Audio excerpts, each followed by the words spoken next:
कैसी हो मेम साहब आप? ठीक तो हो ना? हाँ भैया मैं ठीक हूँ। आप बताओ आप कैसे हो? हाँ मेम साहब मैं बिल्कुल ठीक हूँ। ये लीजिए अपना दूध। अच्छा ठीक है मेम साहब, मैं चलता हूँ। नमस्ते। ठीक है। अच्छा सुनो। हाँ जी मेम साहब। अच्छा ये बताओ, इस महीने के कितने पैसे हुए तुम्हारे? क्यों मेम साहब, क्या हुआ? आज आप हिसाब क्यों पूछ रही हो? हमारा दूध का हिसाब तो महीने के आखिरी दिन होता है ना। तो अभी तो महीने के बस 4-5 दिन हुए हैं, तो अभी से आप हिसाब क्यों पूछ रही हो? हाँ हाँ वो सब तो मुझे पता है, लेकिन तुम एक काम करो, तुम ये 4-5 दिन का ही हिसाब बता दो मुझे।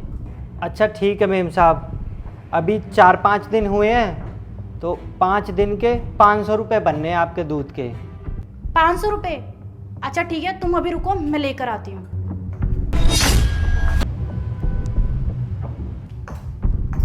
ये लो भैया आपके पैसे। वैसे मेम साहब एक बात पूछूं? हाँ पूछो। हमारा हिसाब तो महीने के आखिरी दिन होता है, तो आपने इतनी जल्दी क्यों कर दिया हमारा हिसाब?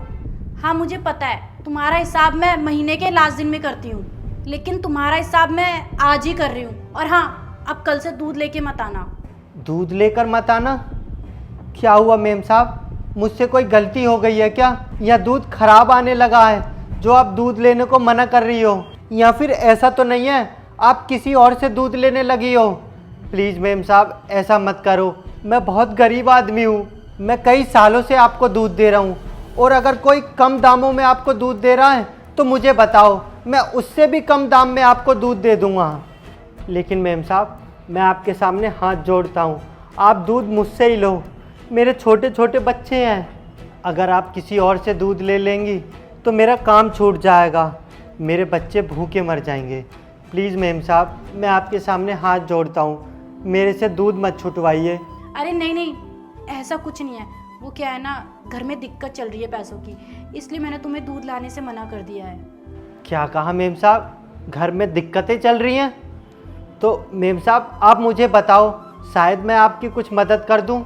अरे राजू भैया मैं तुम्हें क्या ही बताऊं, तुम्हें तो पता ही है कि पापा की तबीयत खराब चल रही है। वो क्या है ना, पापा को पैरालाइज का अटैक आ गया था, तो इसी चक्कर में उनकी जॉब चली गई थी।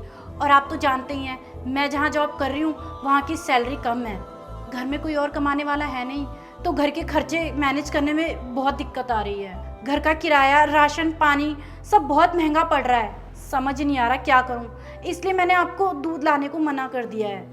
सोच रही हूँ थोड़े पैसे बचाकर पापा का इलाज करवा लूँ, और जैसे ही पापा ठीक हो जाएंगे तो हमारी आर्थिक स्थिति सही हो जाएगी, क्योंकि पापा जॉब करने लगेंगे और मैं फिर आपसे दूध लेना शुरू कर दूँगी। इसलिए टेंशन मत लो, लेकिन अभी दूध मत लाना आप, मैं आपके पैसे भी नहीं दे पाऊँगी, इसलिए मना कर रही हूँ मैं। अरे मेम साहब आप ये क्या बोल रही हो?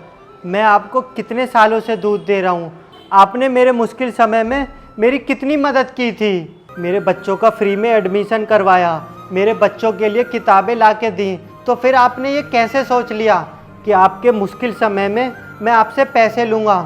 देखिए मेम साहब आप मुझसे दूध लेना बंद मत कीजिए, और रही आपके दूध के पैसे की बात, तो अभी आप पैसे मत दीजिए, जब आपका समय ठीक हो जाए तब आप दे देना, अभी बस आप मेरे से दूध लेते जाइए। अरे नहीं नहीं, मैं किसी से उधार नहीं लेना चाहती। देखो मेरी लाइफ में वैसे ही इतनी प्रॉब्लम चल रही हैं, अब मैं किसी और से उधार ले लूँगी तो मेरे पे तो और कर्जा आ जाएगा ना। नहीं, मैं नहीं ले सकती ये उधार, और वैसे भी आपने इतना बोल दिया ना, मेरे लिए इतना ही काफ़ी है। अब आप जाइए अपना काम करिए। ठीक है मेम साहब, आप अपना ख्याल रखिए। ठीक है राजू भैया।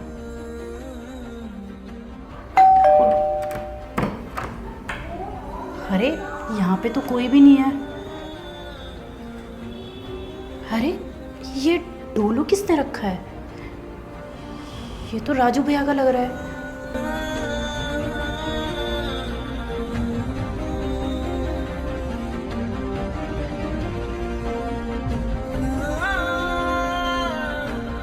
मेम साहब मुझे पता है आपने मुझे दूध देने के लिए मना किया है, लेकिन मैं अपने आप को आपके यहाँ दूध देने से नहीं रोक पाया, क्योंकि आपने जो मेरे लिए किया है उसका एहसान मैं ज़िंदगी भर नहीं चुका सकता। इसीलिए मेम साहब आपके घर में दूध आता रहेगा।